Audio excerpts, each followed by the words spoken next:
যারা শঙ্কা প্রকাশ করছেন তাদের জন্য বলতে চাই, মাননীয় স্পিকার, প্রথম বিরোধী দল হয়েছেন, আমার বিশ্বাস অনেক জায়গায় সমালোচনা করতে ভুল করেছেন, সরকারি দল এখনো হন নাই।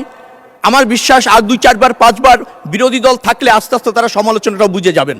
আমি ওই সমালোচনাকে খুব একটা আমলে নিচ্ছি না। বাজেট নিয়ে আমি খুব সমালোচনা শুনিনি, সংসদে কিছু শঙ্কা শুনেছি। এই বাজেট নিয়ে কেউ নেতিবাচক কিছু বলেননি, কিছু আশঙ্কা প্রকাশ করেছেন। কোথায় করেছেন? সেটি হচ্ছে রাজস্ব আয়ে ঘাটতি হতে পারে। রাজস্ব আয়ের ঘাটতি হবে না, কারণ চালানের মাধ্যমে রাজস্ব সংগ্রহ করা হবে, কর অব্যাহতি হ্রাস করা হবে, রাজস্ব ফাঁকির ক্ষেত্রে চিহ্নিতকরণ করা হবে এবং ভাট কাঠামোতে নতুন বিন্যাস করা হবে। অতএব রাজস্ব ঘাটতি আমি দেখছি না। আর আমাদের রাজস্ব আরোহণ কর অনুপাতে যদি বলেন, সেটা যদি হয় 9% কাছাকাছি, নেপাল ভুটানও 13-14% করে, আমাদের ওখানে যেতে হবে। সেই জন্য অর্থমন্ত্রী চ্যালেঞ্জ দিয়েছেন। আমার বিশ্বাস রাজস্ব আয়ে ঘাটতি হবে না। সময় খুবই কম। ব্যাংকের কথা বলা হয়েছেন, ব্যাংক ঋণও কমেছে। 25-26 অর্থ বছরে ছিল 1,18,000 কোটি টাকা, এবার করা হয়েছে 1,12,000 কোটি টাকা।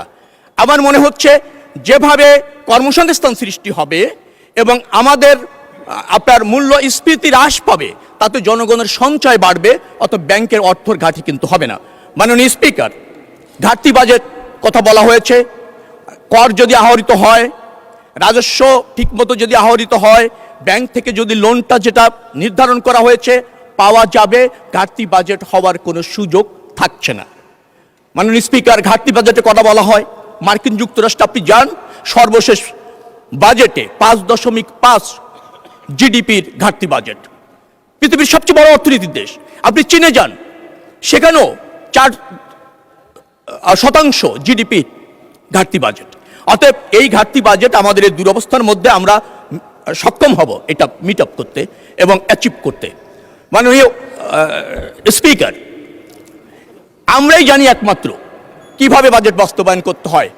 কারণ আপনি যদি 1974-75 বাজেট যান, বাকশালী সরকারের সময় ছিল মাত্র 1056 কোটি টাকা।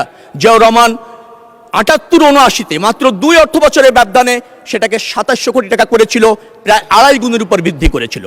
মাননীয় প্রধানমন্ত্রী বেগম খালেদা জিয়া 2001 থেকে 2006 ওই অর্থ বছরে 6.1 থেকে 6.9% প্রবৃদ্ধি অর্জন করেছিল। অর্থাৎ 6.9% প্রবৃদ্ধি বিএনপি করতে জানে। এবার আমাদের প্রবৃদ্ধির লক্ষ্যমাত্রা মাত্র 6.5%, অথবা আমরা এটা করতে জানি।